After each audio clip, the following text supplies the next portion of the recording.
DCM DK Shivakumar ಸ್ವಕ್ಷೇತ್ರ ಕನಕಪುರದಲ್ಲಿ ನಿನ್ನೆಯಿಂದ ಕನಕೋತ್ಸವ ಕಾರ್ಯಕ್ರಮ ಆರಂಭಗೊಂಡಿದೆ. ಕನಕೋತ್ಸವದ ರಂಗು ಈಗಾಗಲೇ ಮೆರುಗು ತಂದಿದೆ. ಇಂದು ಈ ಒಂದು ಕನಕೋತ್ಸವಕ್ಕೆ ಶಾಲಾ ವಿದ್ಯಾರ್ಥಿಗಳು ಸಾಕಷ್ಟು ಮೆರುಗು ತಂದಿದ್ರು. ಬರೋಬ್ಬರಿ 17,000 ವಿದ್ಯಾರ್ಥಿಗಳು ಒಂದೇ ಸ್ಥಳದಲ್ಲೇ ಚಿತ್ರ ಬಿಡಿಸಿದ್ರು.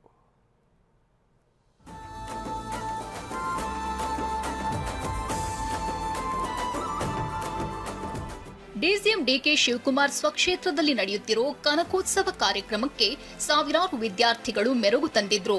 ಅಂದಹಾಗೆ ಗ್ರಾಮೀಣ ಪ್ರತಿಭೆಗಳನ್ನ ಗುರುತಿಸೋ ನಿಟ್ಟಿನಲ್ಲಿ ಬೆಂಗಳೂರು ದಕ್ಷಿಣ ಜಿಲ್ಲೆಯ ಕನಕಪುರದಲ್ಲಿ ಕನಕೋತ್ಸವ ಎಂಬ ಕಾರ್ಯಕ್ರಮ ಆಯೋಜನೆ ಮಾಡಿದ್ದಾರೆ. 5 ದಿನಗಳ ಕಾಲ ನಡೆಯುವ ಕಾರ್ಯಕ್ರಮಕ್ಕೆ ನಿನ್ನೆ ಡಿಕೆ ಶಿವಕುಮಾರ್ ಚಾಲನೆ ನೀಡಿದ್ರು. ಇಂದು 2ನೇ ದಿನದ ಕಾರ್ಯಕ್ರಮದಲ್ಲಿ ವಿದ್ಯಾರ್ಥಿಗಳಿಗಾಗಿ ಸ್ಥಳದಲ್ಲೇ ಚಿತ್ರ ಬಿಡಿಸುವ ಸ್ಪರ್ಧೆ ಏರ್ಪಡಿಸಲಾಯಿತು. ಕನಕಪುರದ ಮುನ್ಸಿಪಲ್ ಮೈದಾನದಲ್ಲಿ ಆಯೋಜನೆ ಮಾಡಲಾಗಿದ್ದ ಸ್ಪರ್ಧೆಯಲ್ಲಿ ಕನಕಪುರ ತಾಲೂಕಿನ ಎಲ್ಲ ಸರ್ಕಾರಿ ಹಾಗೂ ಖಾಸಗಿ ಶಾಲೆಗಳ 17,000 ವಿದ್ಯಾರ್ಥಿಗಳು ಪಾಲ್ಗೊಂಡಿದ್ರು.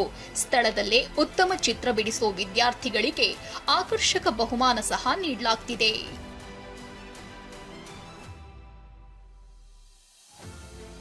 ಸ್ಪರ್ಧೆ ಬಳಿಕ ವಿದ್ಯಾರ್ಥಿಗಳು ಡಿಜೆ ಸದ್ದಿಗೆ ಕುಣಿದು ಕುಪ್ಪಳಿಸಿದ್ರು. ಮಾಜಿ ಸಂಸದ ಡಿಕೆ ಸುರೇಶ್ ಸಹ ವಿದ್ಯಾರ್ಥಿಗಳಿಗೆ ಸಾಕಷ್ಟು ಹುರುಪು ನೀಡಿದ್ರು. ವಿದ್ಯಾರ್ಥಿಗಳ ಜೊತೆ ಮಾಜಿ ಸಂಸದ ಡಿಕೆ ಸುರೇಶ್ ಸೆಲ್ಫಿ ಕೂಡ ತೆಗೆದುಕೊಂಡ್ರು.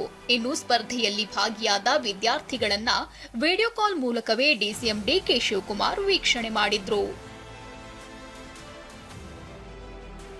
ಇಷ್ಟಲ್ಲದೆ ಯುವಕರಿಗಾಗಿ ಕುಸ್ತಿ ಹಾಗೂ ಮ್ಯಾರಥಾನ್ ಓಟವನ್ನ ಆಯೋಜನೆ ಮಾಡಲಾಗಿತ್ತು. ಕುಸ್ತಿ ಪಂದ್ಯಾವಳಿಯಲ್ಲಿ ಹಲವು ಪೈಲ್ವಾನ್ಗಳು ಭಾಗಿಯಾಗಿದ್ರು. ಮತ್ತೊಂದೆಡೆ ತಂದೆಯ ಸ್ವಕ್ಷೇತ್ರದಲ್ಲಿ ನಡೆಯುತ್ತಿರುವ ಕನಕೋತ್ಸವ ಕಾರ್ಯಕ್ರಮದಲ್ಲಿ ಡಿಕೆ ಶಿವಕುಮಾರ್ ಪುತ್ರಿ ಐಶ್ವರ್ಯ ಕೂಡ ಪಾಲ್ಗೊಂಡು ವಿದ್ಯಾರ್ಥಿಗಳಿಗೆ ಶೇಕ್ ಹ್ಯಾಂಡ್ ಮಾಡಿದ್ರು. ಇನ್ನು ಪ್ರತಿ ವರ್ಷ ಕನಕಪುರ ಕ್ಷೇತ್ರಕ್ಕೆ ಸೀಮಿತವಾಗಿದ್ದ ಕನಕೋತ್ಸವ ಕಾರ್ಯಕ್ರಮ ಇದೀಗ ಬೆಂಗಳೂರು ದಕ್ಷಿಣ ಜಿಲ್ಲೆಯ ಎಲ್ಲಾ ತಾಲೂಕುಗಳಲ್ಲಿ ಬೇರೆ ಬೇರೆ ಹೆಸರುಗಳಲ್ಲಿ ನಡೆಸಲಾಗುತ್ತಿದೆ. ಇದೇ ರೀತಿ ರಾಜ್ಯಾದ್ಯಂತ ಗ್ರಾಮೀಣ ಪ್ರತಿಭೆಗಳನ್ನ ಗುರುತಿಸಲು ರಾಜ್ಯ ಮಟ್ಟದಲ್ಲೂ ಆಯೋಜನೆ ಮಾಡಲಾಗಿದೆ ಎಂದು ಮಾಜಿ ಸಂಸದ ಡಿಕೆ ಸುರೇಶ್ ತಿಳಿಸಿದ್ರು.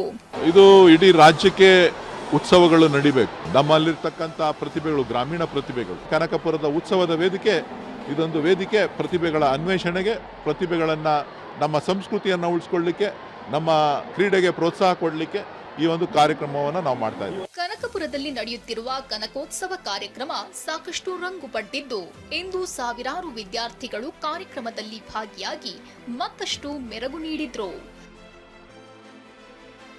ಪ್ರಶಾಂತ್ ಹುಲಿಕೆರೆ, ಟಿವಿ9 ರಾಮನಗರ.